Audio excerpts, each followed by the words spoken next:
Не волнуйтесь, мы дождемся. Не спешите. Don't hurry and don't worry.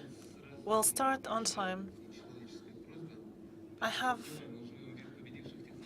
a big issue for us. Could you please be so kind to put your mobile phones on silent mode?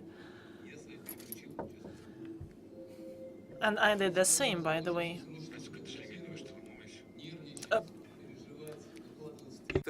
Не отказывайте себе в этом удовольствии, но Please feel free to use Twitter, Instagram, and any other software. возможности для голосования, и у вас будет возможность 2 раза проголосовать. У вас есть такие кокетливые We have an opportunity to vote today, and we're going to do this twice.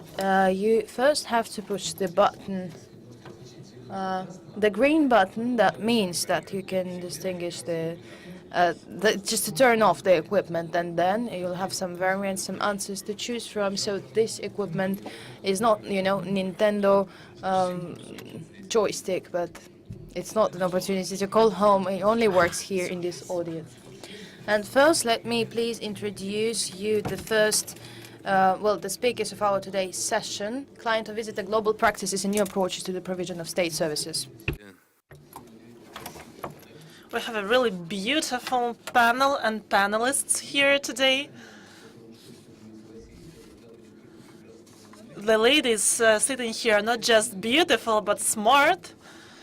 Of course, there are many beautiful Russian women in our country, but the ladies here are also extremely intelligent. I want to start with Axel Kurz. He's managing partner at Kurz Partner International Management and Policy Consultants in Germany. Daniel Annenberg, founder of Poupa Tempo, that means Save Time, from Brazil. Esther Soon, Deputy Director with the Social Service Office Division, Ministry of Social and Family Development, Singapore. Katerina Klingo, a Senior Project Manager at Transparency International, Slovensko, Slovenia. It's written here Slovakia, but apparently it's Slovenia, so I corrected the mistake here. Francisco Lopez Carmona. Okay, so Slovakia. So I just read what was written here. We're living in tough times, so it's better to stick to what's written on paper. Okay, anyway, going back to Francisco. With Francisco, everything is fine. He's here. He is Deputy Director General for Public Services, Municipality of Madrid, Spain. Hopefully, Anastasia Rakova, the Deputy Mayor, Chief of Staff to the Mayor of Moscow, will join us, as well as Yelena Gromova, Director of State Budgetary Institution, Multifunctional Center of Moscow. We also have a huge number of real experts. First, we'll give floor to our panelists. They're gonna be sticking on time, and then we'll have questions from the experts. And then the audience has the opportunity to ask questions. If you want to explode a bomb or shout Allah Akbar, please do that at the end, so that we have good video tapes. Any other kinds of extremist manifestations are welcomed, but please do that in moderation and ask your questions politely. We don't have online translation, so you can be hysteric, but please, again, be moderate. Yeah, just to prove that we're extremely eccentric people, and we can go for extremes, we'll start with a short video.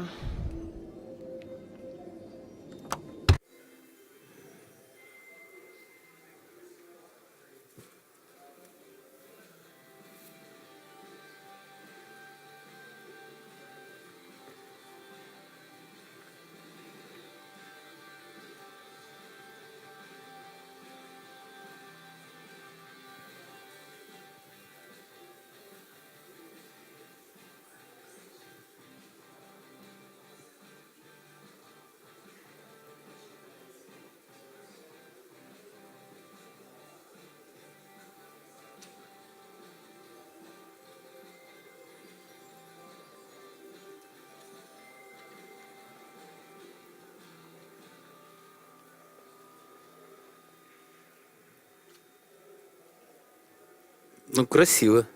Beautiful, isn't it? I like the video. So, Yelena, I give floor to you. And we have a question in our poll. Can you hear me? Yes, thank you. Again, no matter where people live, they face the same problems, the problems with provision of state services. And we have the same issues all over the world. So our question is, what are the priorities? What should we focus on first? That's why we're gonna have a small poll. Here, what are the priorities for the multifunctional service provision centers? Please take your devices.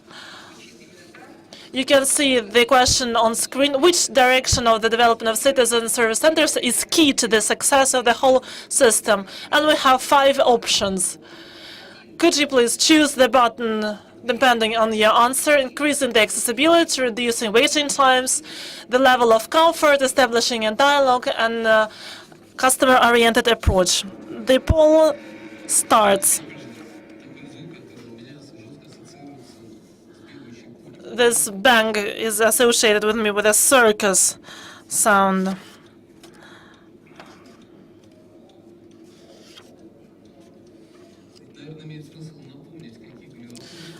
Just to remind the options, because we cannot see them here, once again, the accessibility of services, second, waiting time, third, convenience of facilities, 4, dialogue with citizens, and finally, the staff at the centers.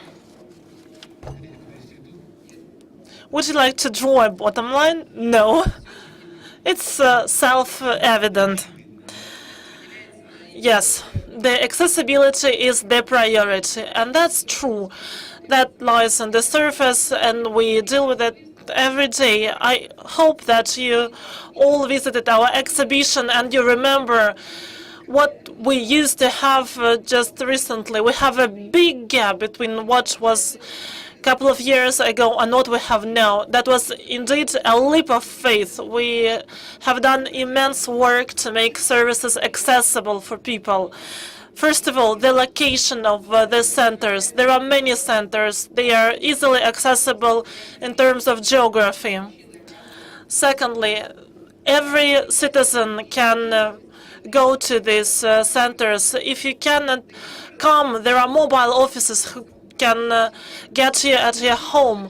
Then we have indeed an integral network of centers. We have over 4,000 windows for accepting documents. We provide 150 public services. You can get over 200 documents. 23 government agencies are involved. So it's the single entry point to get any service provided both at government, local and federal level. That results in over 60,000 people coming every day. Yesterday we had over 65,000, and a year it makes over 1 million, over 15 million and over 1 million a month. The statistics speak for itself, but it eventually ends up with increased accessibility. That's our experience, and what is the experience in other countries? Okay. That's what exactly we're curious about. So the question is, what is the experience of other countries? Let us speak and address Axel Kurz, managing partner at Kurz Partner International from Germany. Axel, please.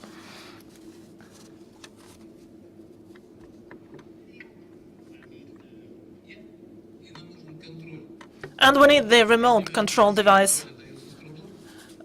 I know that in Russia we're not willing to share control, but nevertheless.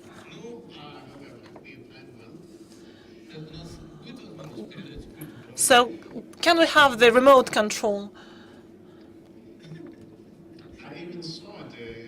Minutes before, somebody had it and Так. had it to keep safe for Это us. было у меня. Не удалось скрыться. Да. I myself had it. Okay. So I will go, if this works.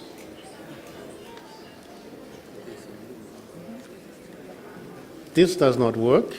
It does. Ah, it does. Now it does. Okay. I will go very short to the development of these services and the struggle to improve accessibility.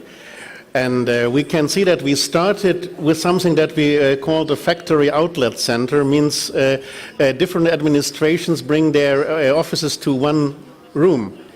The next is a kind of a services supermarket, what means there is somebody responsible for delivering the services, like in the shop who gets the things from the producers.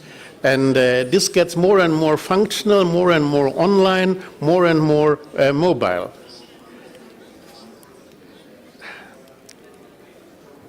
What's this doing here?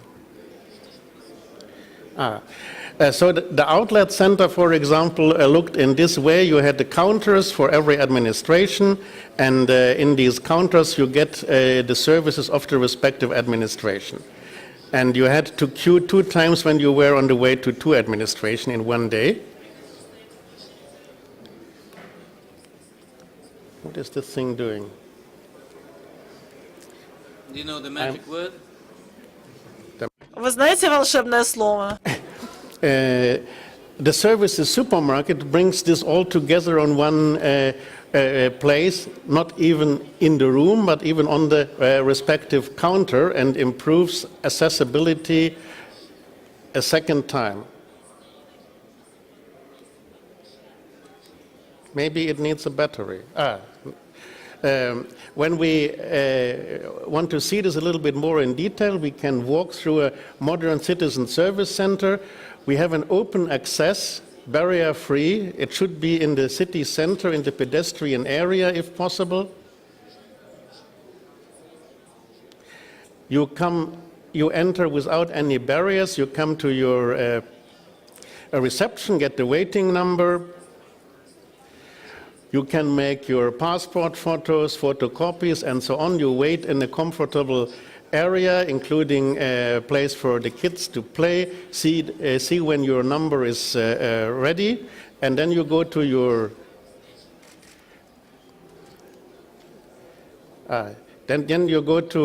your multifunctional workplace, where all your services are delivered by one person at one place. And if there are some specialized things, maybe you have places where you can come with a lot of documents and discuss it with people from specialized administrations. You can even use the Citizen Service Center from the municipality side of view for temporary services. For example, in this case that I show here, the extended election period for municipal elections, you go to the service center for the election. And when you have done the things, you pay either at the multifunctional workplace with your card, a bank card, or you go to the cashier's box. And do not forget, when you leave it, to give your opinion about the quality of services. So the multifunctional workplace as such is the basic unit of the Citizen Service Center, and we have each of these workplaces equipped with up-to-date information technology, camera, fingerprint reader, and so on, a comfortable, barrier-free, friendly environment. And the number of places depends on the number of citizens you are servicing. So in this one big one, we had 20 places, and the last one was a service center in a 30,000 inhabitant city with 4 places. But now it is too fast. On the other hand, we can now go for online services from here. Yes, and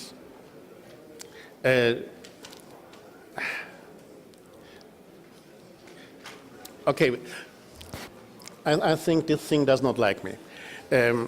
We can go more and more for online services, and we are thinking about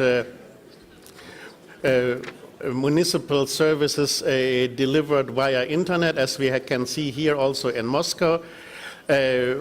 we see on the other hand that internet is more and more cannibalized as, let's say, the computer at home is related by mobile services, and everybody prepares now the services for use in the tablet form and so on. And on the other hand, we have to ask, can we really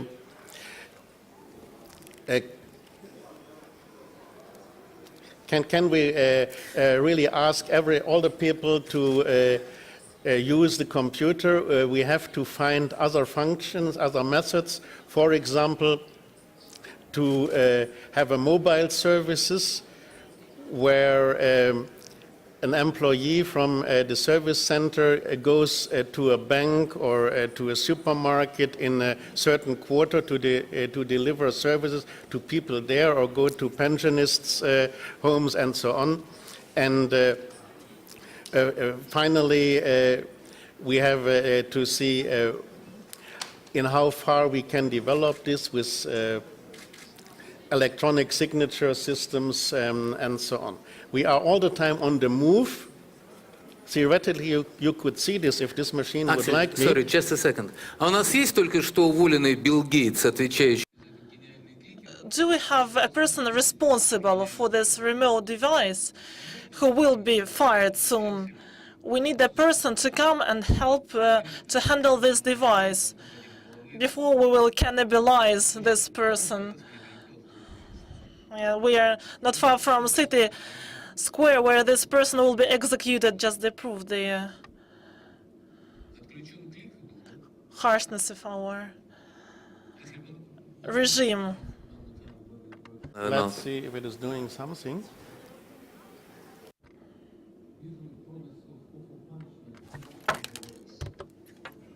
Обещали, что все должно заработать.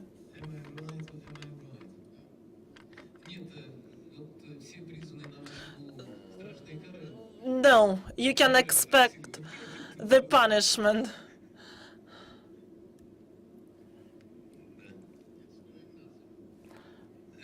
Нет, не работает. The second option, can we maybe change the batteries? I just try to arrange one. But maybe somebody can go manually now to this. Если, может быть, кто-то способен там вручную менять, получится, да? Can we handle it manually? Axel, we'll try to do it manually. Yes, please. Go on, go on. Продолжаем, откручиваем. Next, next, next, next, next, next, next, next, next. Stop. Back. Один назад. Молодец. So this is the way from the center to the online shop, and we have the call center system implemented. We have a universal number 115 for all municipal and state services, and we are now thinking about, or have already introduced, services that are based on the use of electronic signatures. The new identity card in Germany has an electronic signature inside, and with such a card reader, I can use it and make legally binding signatures. Next, please. And we go more and more even out to the citizens. On the one side, as I said, smartphone-oriented service, smartphone-oriented design of the services, municipality apps, e-signatures, and so on. But on the other side, also we go to the citizens who are not using this, as you see in the bigger picture. You come with the municipality service center suitcase and start for one day or for a couple of hours your service center in a supermarket or bank, or you can even go with this municipality service center suitcase as you see it down and go to the home of people and do it there. And one thing what existed but what we do not use is the citizen services bus, just because it's too expensive to have these buses. Next. Next. And so we see the struggle for better and better accessibility is going on, and we will go more and more to electronic and to mobile services, but I'm sure that physical service delivery will remain an important part, for not all the people are computer literate, and we cannot educate them when they are 80-year-old babushkas. And the municipality also is happy that when the more e-services we use, the less cost for staff we have. So everybody should be happy at the end, the citizens with increased and optimized accessibility, and the municipality with less cost. Thanks a lot. Now it took more time, but Sorry about that, Alex, and thank you so much. now it's working. Ну что ж, по крайней мере, мы победили две. Well, at least we fought these two problems, the batteries and the understanding that we have to change them. So we can go back to our conversation. I'm not going to call Fratkov, to find out what enemies tried to, to bother Axel from his speech. I understand that we have also Chris Moran, we're moving forward, the founding member of World E-Government's Organization of Cities and Local Governments, and former CEO of the City of Edmonton. We'll give you the mic right now. I hope he'll be more successful. All right, do you mind if I give you my own mic? Thank you very much. One of the things that we've seen in Canada around customer service is that citizens go on a regular basis to their bank, to their grocery store, to different places, and they actually want a similar service in government that they get in retail. The challenge is government is not set up, the people in government don't have that experience, that retail experience. So a lot of the work that we've had to do has had to be training people on what it means to provide that customer service. And it's a challenge because in government for many years, for hundreds of years, it's just doing the same thing, day after day after day. But the interesting thing is when you help civil servants, public servants, understand how to be customer service agents, they get it because they themselves, as public servants, are also consumers of services. So it's really just having that full conversation.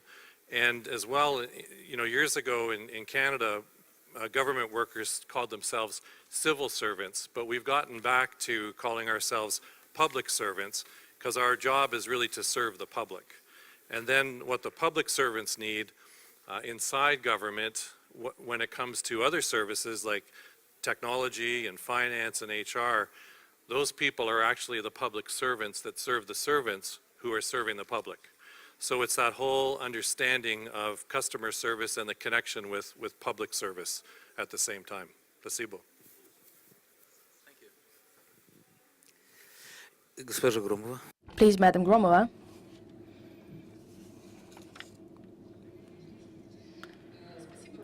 Thank you very much. I believe we see that to provide accessibility of offices, we have to go where people go. We have to follow the stream, and we can do that the very hours when the stream is visiting some offices. And this is when we can, cover a widest layer of people. A very important point is that how much money do people spend in those offices? I'm sure many of us still remember the days when when whole days and months, I don't want to say years, but really long periods of times were needed to get some service. It was impossible to do, to obtain the service during one visit only, and now we managed to solve these problems. We are now fighting that. We invented pre-registration just not to avoid waiting in lines. You can go without registration, but you will have to wait in line. You can wait to be, notified. You can be notified that your documents are ready, just for you not to, come by every day to find out whether they're ready or not. So we found many different ways of decreasing the amount of time that people have to spend there in these offices. And the main instrument that every manager of our network is using today, this is a line management with the help of e-tools. We have so-called e-line, which not only helps us to organize the human flows in the center, but also provides us with the information, for example, of how much money is needed, how much money passes between him getting this number in a line and how much money he spends in that line, actually. So we have this interactive map. We have this green or red signs that tell us whether everything is okay in all these centers. And if one of the people in the center is waiting more than 1 hour in the line, me or the manager of the center is notified. So this system is working really well. So and it works really in time. We're not finding out afterwards, We're not like today finding out something about yesterday's people waiting in lines. We understand that we have to do that, in live, and we have to improve the situation immediately. It's very interesting that we gave the access to this information to the citizens for the first time. So it's not only used as the flexible management instrument or tool, but also as a way for people to choose the best time to visit the center, to find the center closer to their homes, just a way to, simplify their lives. And the process of this line management gave us an opportunity to decrease the time of waiting in line, which is now an average time of waiting in line is about 4.5 minutes, with a human flow of 60,000 people per day. And I believe this is an enormous breakthrough, and we're really proud of that. And I'm really curious to know what's the situation in different cities. All right, my question is, what happens if the person is waiting more than 1 year? You get a cab and you go there to the center. Well, we have some ways of reaction. If the manager, we're trying to find out why did this happen. The manager, if sees that there is a bad line situation, I can go there personally, sit at the office and start providing services. If someone didn't do that there, we will call there and tell you, well, sorry, but you now have to go and do your job. This situation happened when we started, giving parking permissions for the Moscow center downtown. Obviously, we know that there are different centers, but people are still coming to the most centric ones. And understanding that we bring there, when the situation becomes more difficult and complex, we send there additional people. So this is like forecasting and planning. And we have some immediate response, like we send people there immediately if we see that it goes really wrong there. Do they have lunch breaks? Sure, they have lunch breaks, but it's flexible, schedule. It's not that it closes for 1 day a week, and they work 5 days a week. They start 8 a.m. till 8 p.m. every day. So you can be sure that every day from 8 till 8 you can visit the center. Axel, sorry, what's your average wait in line? What happens if the time goes beyond that limit? So the average waiting time is rather short. I think you, in most cases, will not wait longer than 30 minutes. Normally, it will be much faster. And for example, in Cologne, you can see on the internet how long is the waiting time in the service centers. And as you are allowed to go to every service center in the city, you can then go to one with the shortest waiting time. И какова стоимость одного? So what's the price of one working place?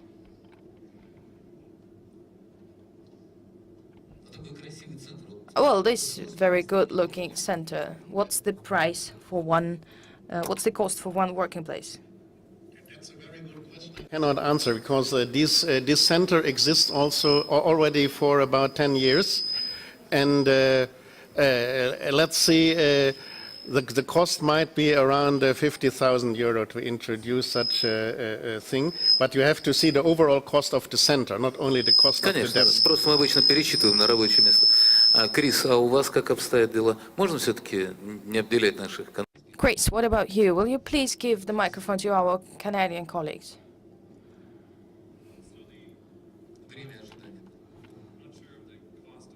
But we know on the phone, it costs $5 a call, and then on the internet, we know it costs 25 cents a transaction. So we're trying to move to more self-serve because the cost in person is very high. И какое время ожидания, если люди приходят физически? So what's waiting time if it's like physical, real people? It's similar to half an hour at the maximum. It depends on the season, and publishing the information helps people to know the right time to come. То есть Москва выглядит достаточно прогрессивно, не выглядит как город, который... So Moscow looks quite good, so it's not the city that's somewhere behind others. And now we can introduce one of our speakers, Mr. Annenberg. We will be introducing him with the video, please. Will you turn on the video?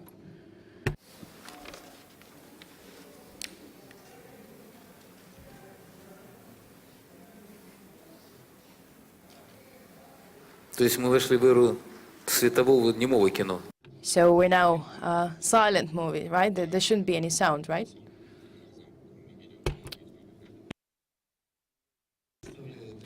And I introduce Daniel Annenberg, the founder of Poupa Tempo Program Brazil.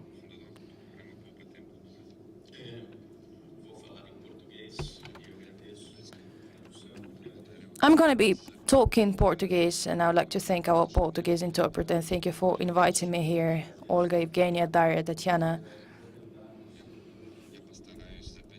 I will try to use these 5 minutes to tell you what our program is about.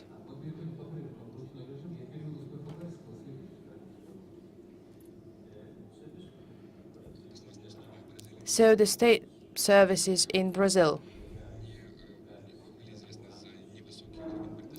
We've been always known for not very high quality levels. There was too much of paperwork and it took too much of time, and it was very messy. Today in São Paulo, we have 61 centers of state services providing, and we are about to open additional 2. The program has been on for 17 years already.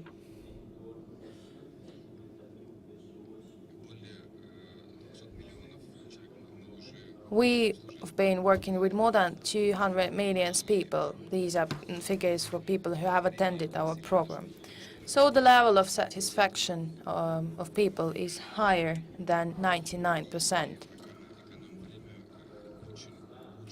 This Poupa Tempo program really helped to improve the quality of state service providing. It's very important to know that we have a partnership agreement with one of the private companies. Every service that has its cost of about $2.5. So what are the key requirements? What shall we do to make this program work properly? The most important part here is the governmental support, the political support. Every government department has to provide us its support. Secondly, our staff has to be prepared to a huge human flow. And the workload is usually very heavy, very tough. They have to know how to talk to people, how to communicate with them, and they have to know how to teach people how to use public services. Our program has been very successful. It's very popular among people, especially in comparison with the average state service situation in Brazil generally. I'd like to underline that Brazilian state service situation is not that good, and in comparison to that fact, our program is very popular.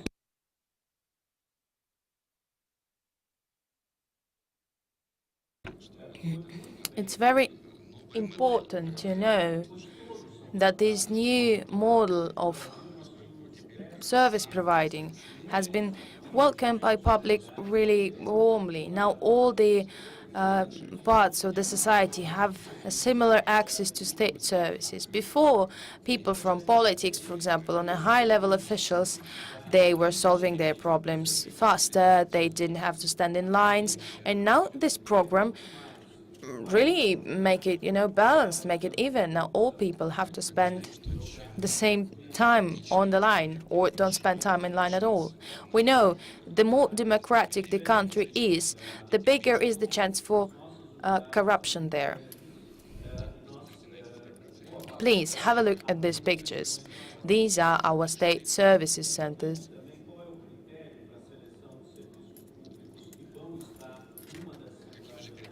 So what are the criteria? What criteria do we use to choose the services to provide? Well, first, we are considering the demands, of course. Obviously, these are IDs, driver license, something that people need in their daily life.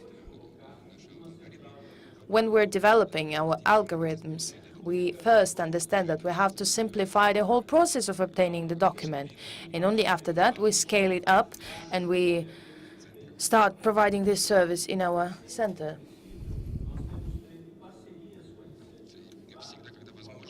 Every time when it's possible, we make agreements with some private companies, with commercial centers. We need these to cut expenses, obviously. And of course, we do this to make the services even more accessible to, to put the centers in the places where people gather more often, like in commercial centers.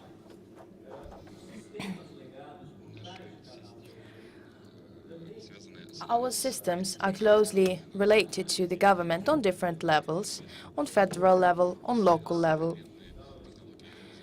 All the modern technologies, these are the ones that we use. We use telephone, internet, and we try to cut our expenses as much as possible, and we try to shorten the waiting time. For the future, we have few tasks ahead of us. Our main challenge is to motivate our staff, our employees. How do we motivate them to increase the volume of services that they provide every day? How do we increase the quality and keep it on the same wonderful level? How do we keep creating new access challenges, the access channels, the ones that people use to get the state services? We are especially concerned to make these centers not only available in big cities, but around the whole country. You see at this slide some really daily life situation. I lost my wallet, I changed my residence, I opened my own business. This is what can happen to any person. And it's very important to do it as in developed countries, this single window. Besides this physically presence, we also use electronic instruments.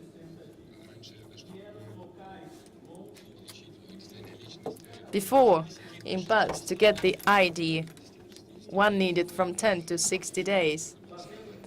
And it was a long period of time. You always had to go somewhere, far away. And now you only need 5 days to do that. And the quality of the service that you get during these 5 days is much higher than the one that it used to be. We are very concerned about the integration of the services that we provide. The integration of the services is the factor that helps us to make it more convenient for people. What else? We have moving service centers. And quite often citizens do not really have a possibility to go to our town, to get this service, and they actually don't need to because the service comes to their native town. And of course, thanks to the internet, many of the services can be obtained without even the necessity to go there to the center. So, every 5 years, for example, the driver license has to be renewed. People quite often forget to do that, and one of our electronic services is this reminder, that helps people to remember, well, I have to get the new driver license. That's all for me. Thank you very much. Well, I really liked your idea, which is totally different from our country, that presumption of not being guilty, We have another presumption that everyone is guilty here by default. So it's quite different in Brazil, and I like that. And for comments, I would like to give the floor to our next speaker that represents Skolkovo School, Andrei Barkin, advisor for strategic projects at Moscow School of Management in Skolkovo. Thank you very much for this very interesting speech. I will be brief, and I would like to agree to distinguished speaker. Probably, discuss it a little bit. First, about the employees of these centers. There is this type of people, futurists, who are, more very interested in future. They, almost all of them, believe that all the centers where different people come, including these babushkas, those old grannies, they all agree on the fact that these centers are only, temporary solution. This futurists, they think about in longer terms. They believe now, and they probably right, that it's now more and more about internet being going online. So the whole structure of the society is now changing. So what do I mean? The creation of these centers, if it is the necessary temporary decision, what probably we have to think about future. What shall we need in future? Probably we could use a little bit of futurism, to cut the expenses, to economize, on the expenses, because we're doing that on tax money. Let's be honest. Probably we can think and care a little bit about taxpayers. Our development, human development, it's rather slow, and though we see how drastic the changes are right now. 20 years ago, we have to run by 25 different places, and now we have one single place where we need to go, visit different rooms there, go from one room to another, but it's still in one single building, which is a big improvement in my opinion. The next step, it could be not needing to go anywhere. I believe that some generational paradigm of the power itself has to change first, but I would like to know your opinion about Muscovites, about infrastructure of e-government. I guess it's ready, we've been using it. Do any of you have these e-signatures, electronic signatures, cryptographic keys? I see 5 people. What are you doing? It's been there for 5 years already. All right, you gave the right answer. So a couple words about, I have some ideas that might be useful for Moscow and other Russian cities. I have quite a big experience of working abroad. I'm a Russian citizen, but I was an official, a state official in different state, in different country. It was at Dubai. You were Stirlitz. Who were you there? You were a spy. No, I was an official that is improving the state services, among other. So Dubai was the first in the top ranking of quality of these state services. And I was being inside that mechanism. I could see with my own eyes how people were changing, how the processes were changing. And to cut it short, the experience and its rating is called IMD. The Swiss Business School is publishing the competitiveness rating annually. And long ago, Dubai went ahead of Singapore, with all my due respect to Singapore, #1 in the ranking of qualities of service, state services providing. How did they manage to do that? It's all very compact, it's all in a single place. The head of the state services office, he makes a contest annually, and the one who wins gets to meet this person. I don't know, is it possible for us or no, but I think this is a good incentive, good motivational instrument. And well, about a year ago, my second experience being successful with this multifunctional center, today we learned that Dubai told that, all right, we'll get rid of this. We will switch to mobile devices, to iPhones, we will go online, and well, and everything. By the year 2020, we promise this will be done. Thank you. Thank you. And now, with great pleasure, I give floor to Rodion Shishkov, Deputy General Director of State Enterprise Russian Post. Rodion, I guess you've already made a leap of faith. Russian Post was falling behind heavily, and now you have great improvements in recent months, in recent years, actually. Yeah, and we still have a lot of work ahead of us. But I just want to make small remarks on what we've heard today. Russian Post is the company providing state services in 12 or I guess even 14 regions of Russia, and we face the same problem all the time. We talk about new channels to provide services, and the traditional approach says that the new channel influences the product delivered through this channel. Take the flight tickets. Now we usually get them online, and that's the new approach compared to what we had 15 years ago. And that in turn influences the way the companies work, because they approach clients differently, they provide services differently. It's not the case for social services so far, because using new channels, we still provide the outdated services through them. That's the situation we face in the region. We have to stick to the outdated regulations, which are falling behind with the requirements of the modern age. By the way, to support the previous speaker, the channels are expanding and developing really fast, and the gap is going to increase in this way. Unless we change the products and provide up-to-date services, we won't get the quality improvement. Are you a person from IT background? I'm happy to hear that. No, I'm just trying to interpret your word channel, because for old school people, channel is something connected with the sea and the marine. The fact that you buy tickets not in the paper form has changed the way they provide services, to put it in simple words. Daniel, you had a small remark.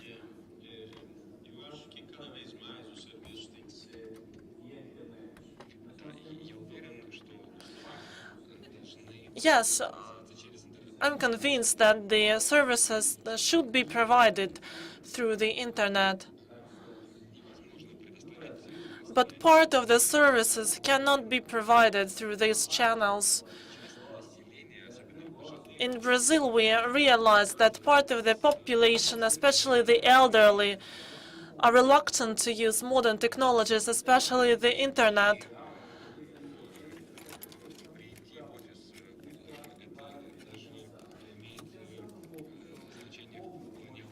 Because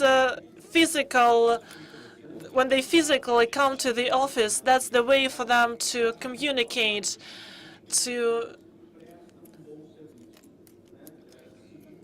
chat to other people, to talk to them, to see new faces. That's why I believe that the quality of services provided on the ground physically matter, because the quality of life is dependent on it.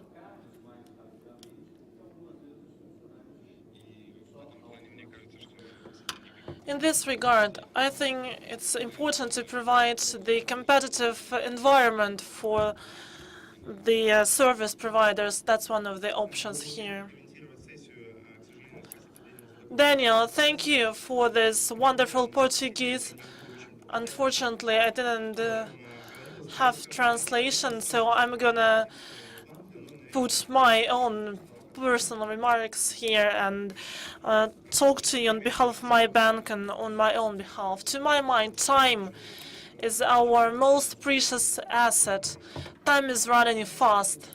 Could you please raise your hands, those who want to go to the multifunctional centers? These look super good. They look fascinating. But who wants to go there physically? The options are either you go there physically or you get them online. Who here likes walking? I guess these were the staff members of the multifunctional centers. Yes, we do have these people, and we will always will, but it makes sense for us to get the services in an efficient manner. I talked to Julian. We discussed the very basic issues, like the birth of a child. It's good that you don't have to go to the register office to have your baby registered. And hopefully we do that at the hospitals after the deliveries, so you can fill in all the documents and send them through post office. So I think the possibilities to save time is the great advantage. It's it's what people need, and I think that soon we're not gonna have multifunctional centers at all, because everything will be digital. But the bottom line is that we are whole humans, and we trust to other humans and want to see other people's faces. So I think the centers will remain. They will be there, but they will be greatly transformed, and they will share the knowledge with you on what you maybe haven't thought of. They will take the data as they do in Singapore and offer you new services, or services you were not aware of, in a convenient and efficient manner. So I'm the advocate of time efficiency, but let's take it consciously. Let's take the bottom-up approach and grassroots to improve on that. And my question to the representative of the bank: what will the exchange rate be in the future? No, that was just a joke. Just a joke. Yes, look, we're talking about future horizons here. You think that the exchange rate will stabilize when we go to the multifunctional centers? I'm joking. Okay, I'm gonna go a bit off the topic and reveal a secret.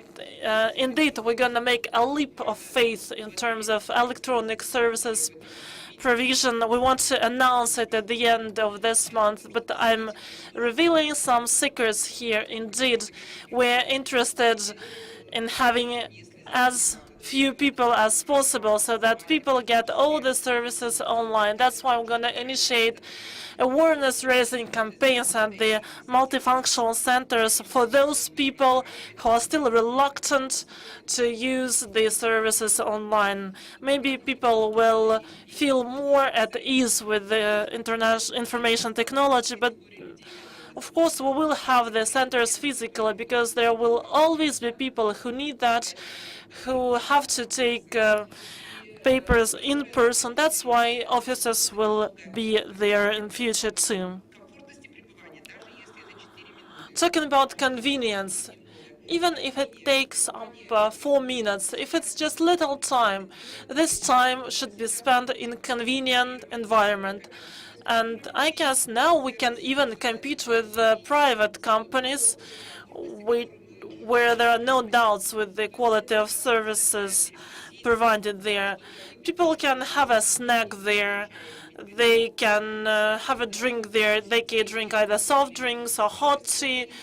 They can choose between green apples and chocolate, like Snickers. They can take pictures there, they can pay fines and taxes there. So everything is done in a good and convenient fashion. I think Snickers is not produced in our country. Hopefully, Apple is also not Polish. Could you please raise your hands, those who don't have translation devices, so that everybody can hear that interpretation? I'll give you mine. I'll give you mine. And could you please provide the devices to those people at the back of the room? I don't speak Portuguese, but I speak Italian and Spanish, Portuguese, Italian, and English combined. It turned out that I can understand what our speaker from Brazil was talking about. And we're going on, we proceed with the third topic, how to make center providing public services as comfortable as possible. And with great pleasure, I give floor to Astrid Soon, Deputy Director, Ministry of Social and Family Development in Singapore. I'm here to share the experience in how we put our citizens in the heart of our service delivery and design our social service offices to be welcoming to our needy citizens who approach us for financial assistance. Before I start, I thought I would just give some quick facts about Singapore. We are an independent city-state, very small, occupying a land area of only 718 square kilometers with a population of 5.5 million. To put things into perspective, about 4 Singapore will make up Moscow City, and I think Moscow's population is slightly double of ours. About 3 years back, we embarked on a journey to redesign the social assistance process. This was because there was feedback from our citizens about government being uncompassionate and that they had no idea where to go to if they needed help. Then, social assistance was delivered via 5 community touchpoints, with issues that they faced. So we have since redesigned our social assistance delivery, focusing on client centricity and to help each of them realize their potential. We want our delivery to be simple and accessible to the needy. We are also aware that each is different, and hence assistance could be customized to their needs. Lastly, many times financial troubles do not exist in isolation. These families probably have other issues, and we should endeavor to help them holistically. With this, we started to roll out a network of social service officers, or I call them SSOs in short, across Singapore since July last year. They perform 2 key functions: administration of social assistance and coordinating social services. I will be focusing on the first aspect. Today, we have 15 SSOs operational. By the middle of next year, we expect to have completed our network of 24 SSOs. If you take a look at this map, the red dots are where our SSOs are currently. We've selected locations where they are close to the needy and or close to key transport nodes within the city. If you put a 1 kilometer radius, it should cover mostly where the needy are. So more than 95% of our clients will be situated within 2 kilometers of the SSO when our network is completed. Our SSOs are also mostly located in void decks of public housing flats. 4 in 5 Singaporeans actually live in such flats. Operating within our residents' midst raises awareness of the SSOs and allow us to better understand the issues they face. In a way, it reduces the power distance between government and its people.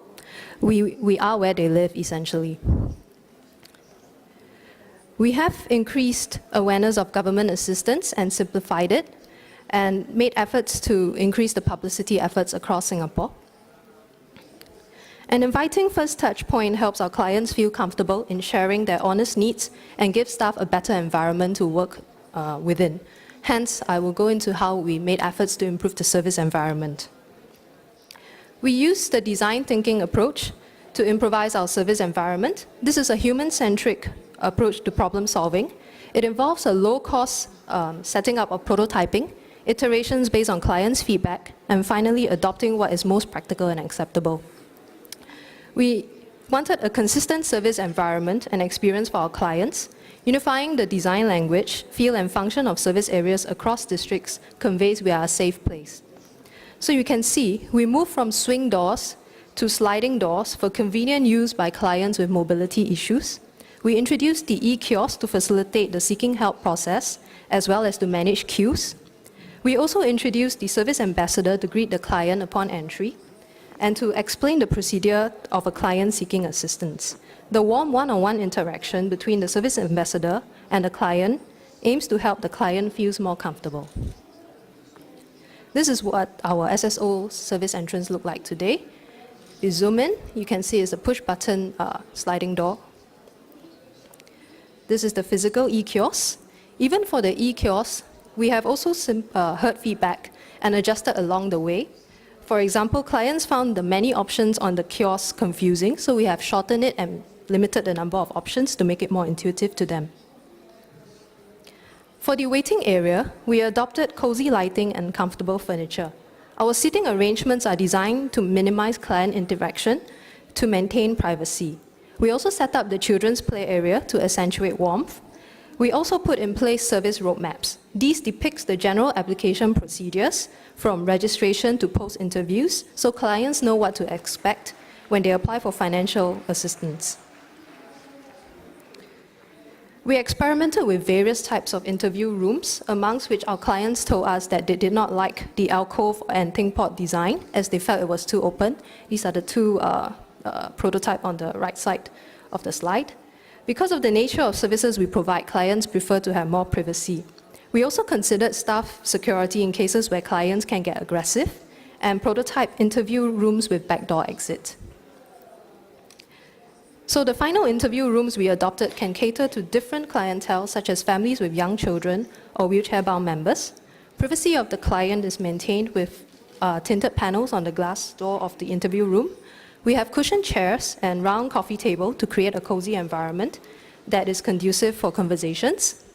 For our staff's convenience, we put IT equipment necessary for the interviews in the room, such as a laptop and 3-in-1 printer, scanner, and copier, so they do not need to run in and out during the interview process.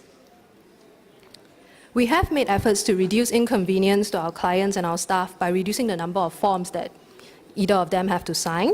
Of course, there's still some way we can go to reduce more. We continuously make effort to improve service standards by adopting more empathetic communications and personal touch. Where in the past we sent letters, we now make an effort to call clients to invite them to come down to the SSOs for an interview or to inform them on the progress of their application. Even when we have to send letters, we have made efforts to simplify the content so that clients can understand. With this, I end my presentation. Thank you. Поднимите руку те, кто... Please raise your hands, those who visited Singapore. Yeah, more than those who want to go to Russian multifunctional centers. That's the good news. By the way, if you haven't visited, I recommend you to go there. It's a nice, a really convenient place to go. And now I give floor to Catherine Klinga, Senior Project Manager at Transparency International from Slovakia.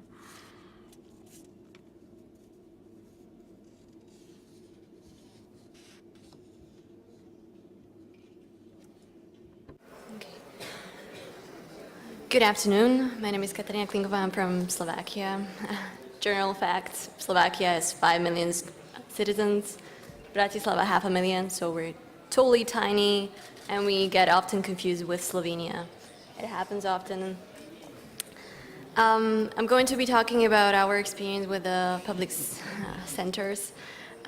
We started our Slovak experience with centralized and efficient provision of public services started in 2007 with the launch of points of single contact.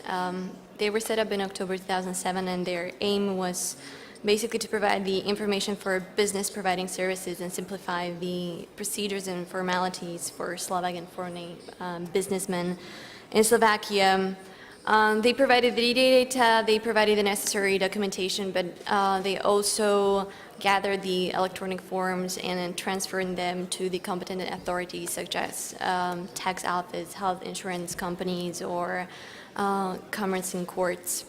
It was something that was not launched by our government or as an initiative of our Ministry of Interior, who's in charge of the public services, but it was as response to the EU directive on service directive. It was something that was easily transferred and easily put into practice because Ну, это был довольно несложный процесс, такое введение этой новой практики для нас.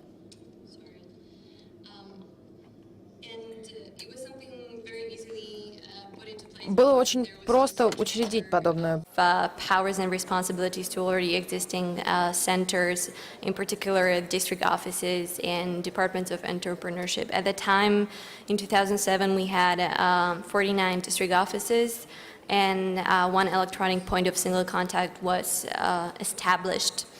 The points of single contact launched the informatization program of society and electronification of public services. It eventually developed and snowballed, and in 2009, the government launched Central Public Administration Portal. Throughout this informatization and electronification of public services, the government and the Ministry of Interior cooperated and interacted with Slovakian citizens via a number of tools and devices. They established a call center. They established an online portal where the citizens could submit their requests and response towards the provision of public services in Slovakia. And also the Ministry of Foreign Affairs has been using public opinion polls, as you can see on its website, on numerous themes and topics, inquiring, for example, whether they should enlarge the governmental cloud or what kind of services they should be focusing on primarily or not. This communication with citizens and the development of the Central Public Administration Portal eventually led to the development of the client centers, which should be the base ground and which should be the base ground of provision of public services in government in Slovakia. The client centers were launched in October last year, 2013, as a part of the effective, reliable, and open local governmental plan. They launched, the idea was to have 70 client centers open by the end of 2014. At the moment, we have just 16 running. It was a bit ambitious plan on the part of the government. Right now, they have problems with finding appropriate locations and venues where they could establish the client centers. But overall, the government and the Ministry of Interior found out that the generalized provision of public services via the client centers or eventually the central governmental portal, which I'm going to talk later about, reduces the cost of public services immensely. The savings, as you can see, would be approximately 55 euros, savings on fees, 350 euros on transportation, and the reduction of days that the people would eventually spend at the services on various offices would be reduced from 51 days to 25. So total amount of saving and cost efficiency would be approximately 600 euros and 25 days of vacation days. And when it comes to provision of electronic services using the electronic portals, it would be approximately 700 euros cost saving. The latest implementation of cost efficiency provisions of public services led to creation of one central governmental portal. Unfortunately, in Slovakia, we're not very well. If you you can click on it. There is a English version of it, but it's a general introductory site for foreigners, telling you what's the website about. But this should be the base ground of our e-governance provisions. This is the base and the center for e-governments, and this is the latest implementation of cost-efficient provisions of public services led in Slovakia, and it should provide services to the public and also public authorities by means of information system through one single access point. Unfortunately, this website wasn't very much user-friendly when it launched. It launched at the same time when the client centers were launched, so almost a year ago. And the problem was with it that it was available and was working only for the people that were using Windows and I don't know, Internet Explorer. So it was not very user-friendly at all. The general problem with the portal was that, according to the survey that the ministry did this year, only 32% of the respondents knew about the governmental portal, and only 58% declared that they have enough information about the e-government and the public services as such. And there's also a huge difference between the knowledge about the portal and e-services between the business providers and the citizens themselves. Oh my God, yeah, okay. Sorry, I have more, but, okay. Overall, we have a long way to go. We're not very user-friendly. As you can see, we're at the end of the comparison of digital agenda scoreboard that compares the user-centric e-government of the EU 28 countries. Important is also the transparency of the administration services. Slovakia lacks it. We have a long way to go. When I saw the examples of, for example, Moscovian public administration services, there's no comment. We have so much things to do. One example of how efficient our services could be done and could be changed. On the left, you see the official public procurement data from 2011 that collected over 4,000 notices of tenders worth 2.5 billion. And basically, if you wanted to get the information on the public procurement, you had to click on every single thing. And it was it provided very limited information. Transparency did an online portal for very less money, and it's very user-friendly. It very nicely visualizes the data that's available. Thank you very much for your attention. That's all. Спасибо. Thank you very much. Katerina, have you studied in the States? Did you study in States? I repeat my question. All right, this is too complicated, probably. English is coming from? Is it coming from States, East Coast? I didn't study in the United States. I studied at the Central European University in Budapest, founded by Soros, so I'm a Soros child. Хорошо. Well, okay then. So now the floor is given to Kirill Rodin, the director of the Department for Cooperation with Government, Russian Public Opinion Research Center. Please, Kirill, I'm not giving you my mic. I will give you another mic. Thank you very much. All right, let me give you mine then.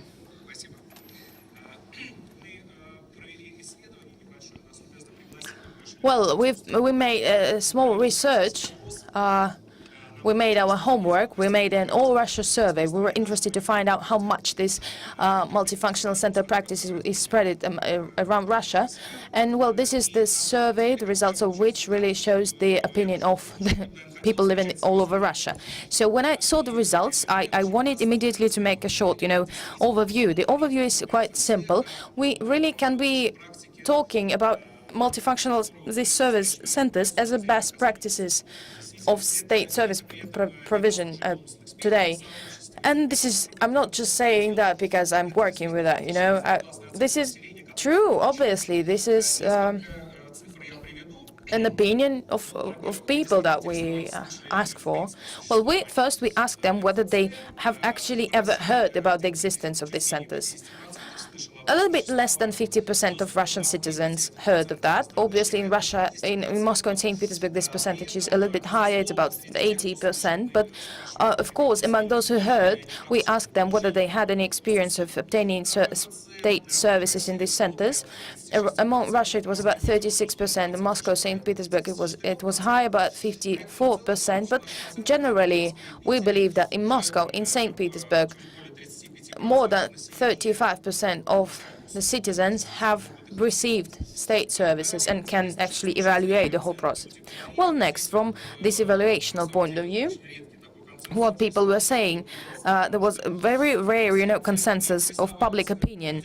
We asked them how do they evaluate the, the location, the working time, the competences of the employees, the waiting time. We didn't get any evaluation that was less than 70%.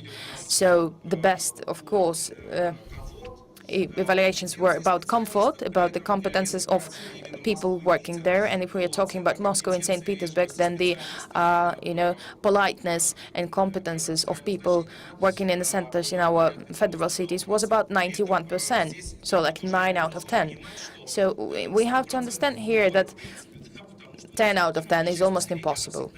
There can't be 100% because there are people that are always unsatisfied, whatever happens. So we have to remember that. I was surprised with those results, honestly speaking. I believe these are one of the best practices that we achieved yet. These are objective results, and we now know that there is an opinion that these centers are a high-quality thing, very convenient and useful one. And well, obviously, we asked the question that helped us to understand whether there is any, sense to continue doing this. We asked them whether you save time, with the help of these multifunctional centers. Well, and the evaluation was quite high. About 82% of people responded that yes, the centers help them to save time. And about 50% of people tell that they really saved a lot of time on that. So if we believe that time is the most precious that we have in our lives, one of the most precious resources that we have in our lives, then I believe these opinions are very good, very useful. Thank you very much. Well, people, everyone is so optimistic. Everyone is so happy about everything. And I wonder if someone is going to bring the cake, and start singing happy birthday song here. Everybody's happy. Is this a holiday or party? Why are we here, actually, if everything is so good? Why? Probably we shan't continue. What do we do? Well, I'm happy for you, though. I don't see any place to go else, there is nothing more to improve. I know that you have something bad to tell me. All right, you'll have your time. I see people being more interested. Be more energetic. If you're against something, you won't be, shut down. There's nothing bad in not agreeing. Because I believe that you are so optimistic. You're saying just good things. Probably you learned them by heart. Well, now I give the floor to our next speaker, Svetlana. I'm giving you my mic. This is the only one who works. It works on my anger. You just took it, away from me. We have different different customers of this services. They have different understanding of what is comfortable, what do they need, what are their priorities. So, well, we have to ask them from time to time what they need, what they are interested in, and what they are concerned about. In our case, obviously, we have some problems. For example, when we don't really understand what does quality mean or convenience standard. Obviously, that for a retired person, for an older person, it's more important to have their, a seat, just to have rest, because they can't stand that line. The entrepreneur that comes to the center needs to have their parking slot and very fast service. And I believe that they want to have everything there at one place, just to get certified. The notary, they would like, I believe, to have this separate window for entrepreneurs. And we have to consult these people. We have to ask them, because without knowing different opinions, everything will be the same, despite the fact that we really need different scenarios of the development. And people have to understand that those who work in the centers are specialists and experts. And, well, we sometimes have problems, yes, with obtaining state services. But it's important for us to understand that one of the biggest problems of these centers is the problem of understanding. It can work fantastically, but if you can't understand where the entrance to the building is, nothing will help. We were asking people whether it is clear for them how to get the service. We took 10 teachers of Russian language and literature, and we gave them the instruction of how to use this center, and we asked them to, write the text, rewrite it. So we got 10 total improvisation, so they didn't get any idea from that instruction. What did that tell us? That people don't really get anything and from the general information that we provide them. So we have to ask different people and different customers. We have to monitor the services in the services. We did this in Perm region. We use this secret buyer method, secret customer method, and we compared different results from different centers, and we supplied these results of this monitoring to the administration, of course. But this usually provides very important information for the decision makers. When the receptionist is a security man, who's telling you where do you need to go, and who barely understands what the service is, and when you go to the room and it's written, "I'm sorry, I went out for lunch," at this point it stops and the person is not interested any longer. So we have to understand that we can forever improve the quality of state service provision, but if we don't consider the experience of the one who is receiving these services, if the customer does not need it, if it's not really about his ideal perception of that, we will probably not understand where do we need to improve something. We will miss the most important points. And, well, it's sometimes, we don't really know what people need. Please use the information that people are giving you. Thank you for your opinion. I have quite a, childish question. Well, we have these centers now. How many state officials were fired after the appearance of these multifunctional centers? How many state officials were fired? All these centers just add new state officials to already existing state officials.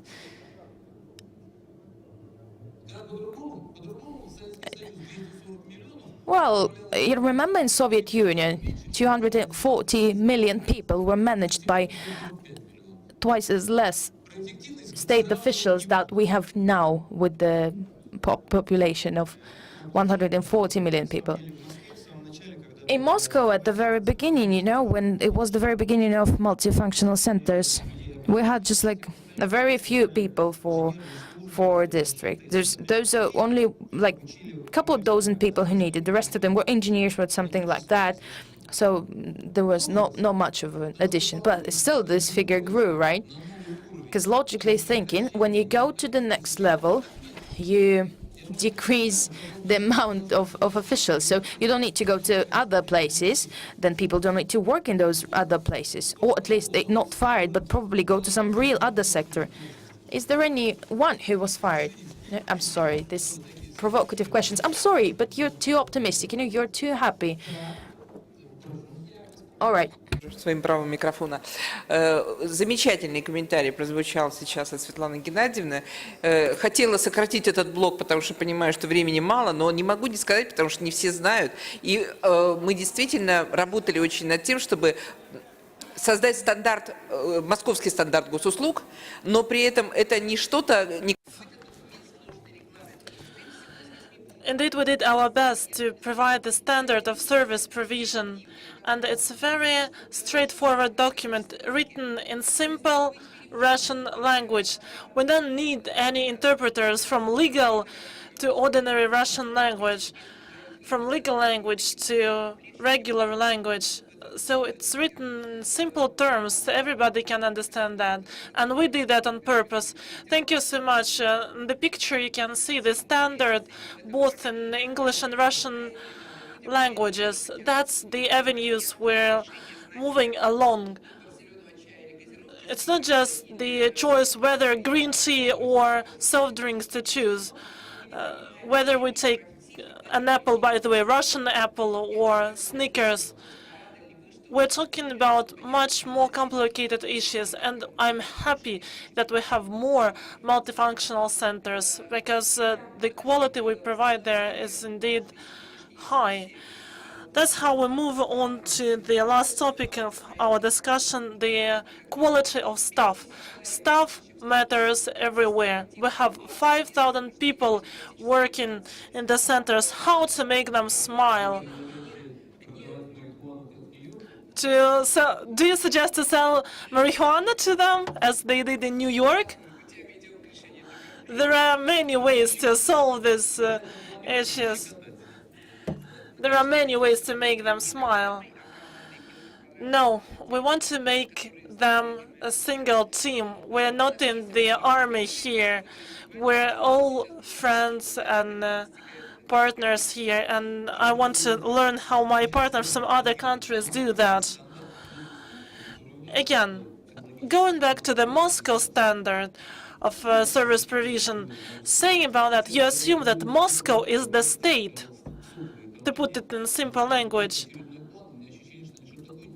By the way, could you please focus on this issue, because sometimes the language of these documents is so heavy that nobody can understand that. And now I give floor to Francisco Lopez Carmona, Deputy Director General for Public Services, Municipality of Madrid, Spain. Well, spasiba, thank you very much. And I'm very glad to be here and to share the experience of Linea Madrid, which is the brand of the citizen service project of the City Council of Madrid, which started back in 1999. So we've been around for 15 years now. And you've seen some images on the screen. We have a native multi-channel approach to the provision of citizen service. So we have a phone service which works 24 hours per day, every day of the week. We have a network of 26 offices, brick and mortar, and we have also electronic services such as a website, mobile applications, a Twitter service channel, and others. Talking about a little about my city, Madrid, we have slightly more than 3.2 million inhabitants, and the City Council has a budget of about 4.5 billion euros per year, with more than 26,000 employees, so it's a huge organization. And we have to deploy citizen services that are suitable for that organization and that demanding city that we have to serve. As I said, we started in 1999. We provide a large service catalog, including the population register, taxes-related services, documents provision, requests for social services, the provision of parking permits, fix my street kind services, and many others. We provided 7.6 million services, personal services, in 2014, and we have a strong quality policy focused on service charters. We have 5 of them for different channels and services, and we have also quality certification under the European Foundation for the Quality Management, with more than 500 points, which is the highest level of excellence that is awarded by this organization. So let's talk a bit about officers and the staff, the people who work there, because we're in the service business, so the people are very important in service, whether they're public or private. As I said, we have 26 brick-and-mortar offices where we provide around 3 million services every year. We have a prior appointment program which allows citizens to set an appointment with a city employee. And we work under a mixed model with a private firm, with a public-private partnership. So we have around 300 civil servants and maybe 400 people working for this private partner who is helping us both at the offices and with the telephone service. One of the important things about people in the office is how do you select them. We have a special policy for people working in our offices in front of the public. So they have higher rank, administrative rank than other similar officials in the city council, and they get better wages than similar civil servants. We have a very intense training program of 70 hours per employee a year, with specific training itineraries, focusing particularly on our working principles, which are published and include accessibility, include transparency, and many others. The training of the employees is evaluated every year. We perform annually knowledge tests on all the personnel that is attending that are attending the citizens at the offices, not to individually evaluate them or fire them as it was told before, but to know where we lack training in order to improve the overall training of every office or every person. And we have a specific measurement for faculty excellence for the people who teach us in these training courses. We not only design offices thinking about the citizens, of course we do, but we also think about the people who work there. I was talking yesterday about a little thing. We have no barrier between the citizen and the civil servant.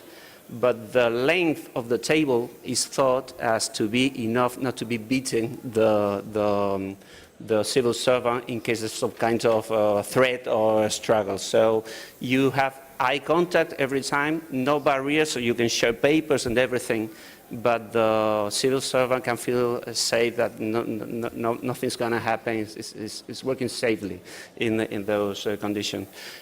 We have a specific area so that the civil servants can rest, have a break out of sight of the working places of the posts where citizens are being assisted, and many other features to make them feel comfortable at work. We have a huge policy on staff participation, a suggestion post box, working groups, everybody can participate there, an annual improvement suggestion contest, meeting system including weekly meetings for all the staff in every office so they can share experiences and suggestions and everything. And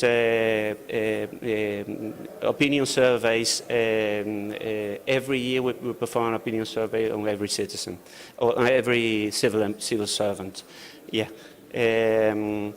We have an evaluation program, an intense evaluation program. We have the staff evaluating the project. So we ask the employees what they think about the other staff members, about the procedures, the working procedures, about us, the bosses of Línea Madrid, about the leadership, about the wages and everything. We have also instruments so that the citizens can evaluate our staff, and they can evaluate also the specific agent that who has assisted them during their visit. Let me finish with a story I was told about a retail company. They said there was this human resources manager of this retail company. It's a huge retail company, you all know. I'm not saying the brand. And he said, I have these interviews for selecting people for our retail stores. And no matter how impressive the resume is or the qualifications are, I never hire someone who doesn't offer to me a spontaneous smile during the interview. So this is our business, and we focus on that. Thank you very much. Спасибо. Теперь понятно, почему Николай... Thank you. Thank you. That's why I understand why Nikolai Valuev will never ever live in Spain. Because he will always have the opportunity to reach over for every employee, although he is a very kind person. We're really behind the schedule, but I won't limit our speakers in the willingness to speak up, although please stick to the schedule and we should wrap up in 20 minutes. Now I give floor to Yulia Pshenitsina, the chief of the project Learn to Learn. Thank you.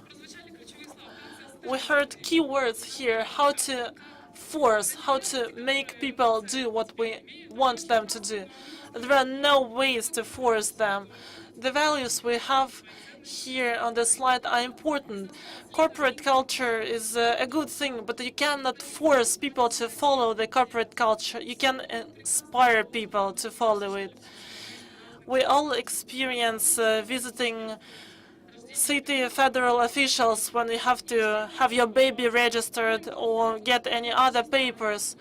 And we all have quite negative experience. We stood in the line for a while or something else. So I think that the experience we get at the multifunctional center influences our experience, our impression of the whole country. So indeed, we have to have people who are smiling there sincerely and who want to help us honestly and frankly. So our team was thinking how to inspire people to smile unforced.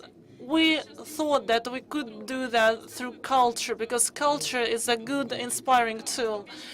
I'm not gonna dwell on that because I will have a lecture at the evening.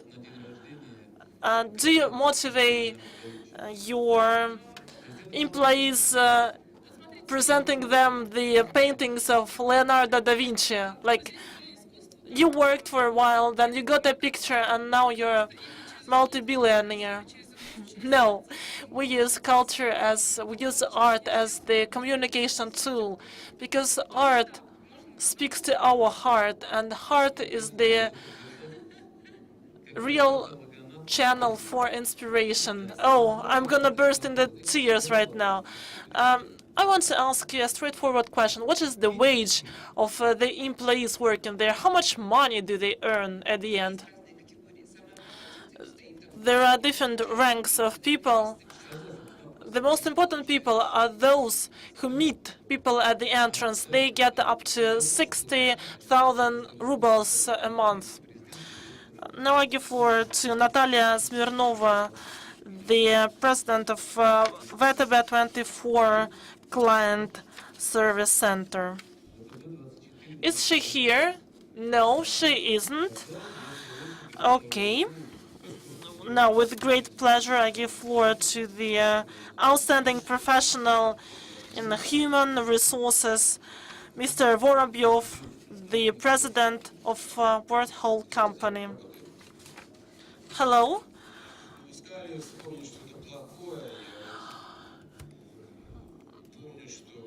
You mentioned negative experience, and I remember that every time I cross the border of my country, I always have this anxiety feeling. If you come to the custom control point in Salzburg, then people are relaxed and laid back there, so you don't even notice that you're passing through border controls, and that's not the case in our country, unfortunately. So the question whether we can make people smile. We have good news here. Civil service, if it wants to change the situation, if you want to make the difference, the civil service is the right place to do that. We are very outdated here. We're very old-fashioned in Russia. We still follow very outdated patterns. The market we have here is the market of sellers. When you come to the market, the seller is very arrogant, and now we have to change the mold. It should be quite the opposite, and there is the space for improvement. We're living in the situation with the multiple stakeholders. Why, me being a citizen, why should I keep in mind what agencies should I address to get this or that service? There are so many of them, I don't even bother. I don't want to bother. I want to have very straightforward instructions where to go. And if I don't get this quality of service, I simply not go there. And to have this quality, people should learn how to work in teams. And by the way, it's not an easy thing. People underestimate how arrogant and selfish they are. People think that they are at ease when it comes to collaboration, but that's not the case. Just remember, lifelong education, that's our destiny now. That's the lifelong process to work in teams and to learn throughout your life. And we should start with the managers. The motto for us today, change the people or change the people. So either the people will change or we should replace them with the others. We end up at the situation when we have to spend up to 40% of our working time on improving the people we work with, on improving the quality of our staff members. People want to be developed. People want to have the opportunity to develop, not to have somebody who will tell them, you do this and you do that. We're living in the revolutionary era when the whole system is changing, the whole approach is changing, and we should bring this revolution to the multifunctional centers too. We should have smiling people who have a clear idea why they are useful for us. It's not we who are useful to them, it's quite the opposite. Could you please raise your hands, those whose salaries are higher than 60,000 rubles?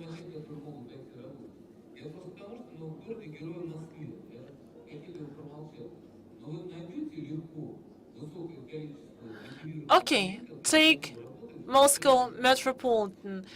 Will you be able to find people who are happy to work for that salary? So we want people to smile, but at the same time, the people should take us not as the way to raise money. They should smile sincerely. And now I give floor to the representative of Sberbank. Thank you. Culture is indeed an important issue here, and that's true that customers are paying our salary, that customers are bringing money to us, and everything that is done in the multifunctional centers are done due to the taxpayers' money. Are we aware of the fact that people who came to the banks, the people who, our visitors, our customers, are people who pay money for us? And I want to address the Russian speaker audience here. We're falling behind. Let us applaud to people who came here from foreign countries. Alex had troubles because there were technical problems. Please excuse us for that, and we want to applaud you. Russians are really friendly people. Sometimes we look scary, but we do that on purpose. So I beg your pardon for these technical troubles we had. And now I want to show my presentation.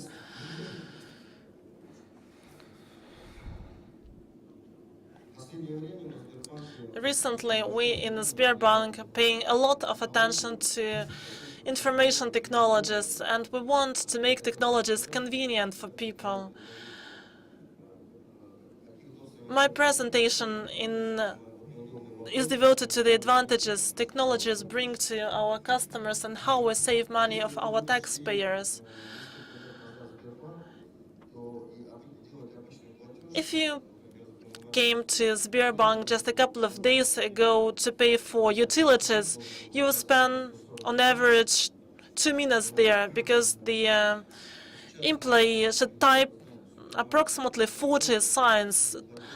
And now we have the barcode, and our staff members, our employees use the barcodes to process it, and it takes 26 seconds only. And you can see the difference.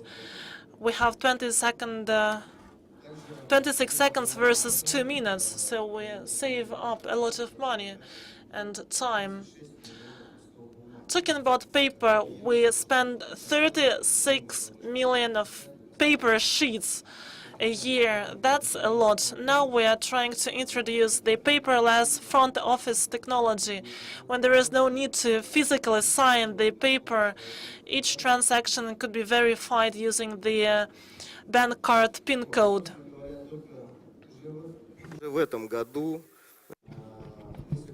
So this year only, we'll be able to save about 11 hectares of forest, actually.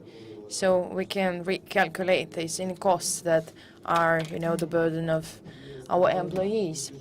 So auto payment standards, these are like standard auto payments. We're now introducing the technology that helps people, get rid of this necessity to come there every month. They just don't need to do that. The payments they happen automatically in their pocket from their phones. Now we already made 5 million auto payments, these transactions. This is not only that people don't need to go to the office, they don't need to take actually their phones. So this is just a simple math. If a client physically comes to our office and pays, 100 rubles for some services, and the bank takes 10 rubles. It's the money that we earn. 7 is the money that goes for operational expenses like wages and something else. If we do this automatically, then from 10 rubles, only 70 cents go for these operational expenses. Can you give me my phone back? I would like to show you this is the display of my phone, of my iPhone. Alex, you were really right to say, about this way from office to mobile devices. I believe that all of us are going through this on this way, and it's very important to remember how does this look like inside. Sometimes you go to some online product and it looks awfully. Our competitors of ours do quite good products indeed, but we pay a lot of attention to verifying. Because imagine if you want to make the payment today, you need to remember the number of your banking card or your passport number. Now, when I go to Sberbank online, I'm verified by my fingerprint. So I can forget my passport at home. I can forget my PIN. And this is how I enter there. I see my bank account here. I can get all the services from here with minimum time loss and money loss. Only in Moscow we have 1,300,000 customers and users of this service. Thank you very much.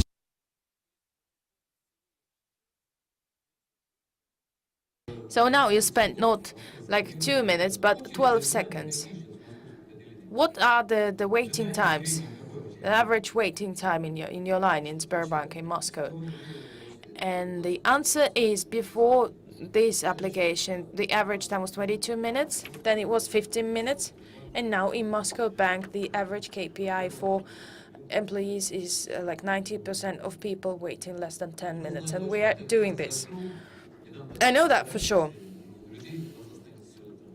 Once I went to Sberbank, and people were not happy there. They were not looking as happy people. And well, and someone started screaming for, you know, bring me the administrator, and I understood that something bad is going to happen. On this, well, on this pessimistic note, I mean pessimistic for the others who couldn't really, you know, advertise their product in such, you know, good way as Sberbank just did. Now I give the floor for the last voting round and for the closure to Yelena Gromova. Well, I believe we will go back to the same question that we asked at the very beginning. And now, knowing all this new information, let's try to decide which direction of the development of citizen service centers is key to the success of the whole system. And please vote. So what were the positions?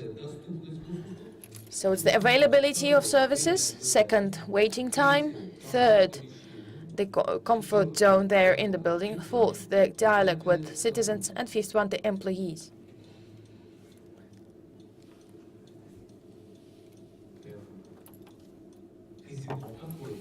It looks like a casino, like we're playing here, gambling. You know, people don't care about the comfort, right? I see like princes and princesses who don't use toilets and bathrooms here. Okay. Do you have bathrooms there, by the way, for clients? Of course you do. With Instagrams, what do you mean? I'm afraid I don't need to make it that. I don't believe we need to make it that public. Twitter is enough already.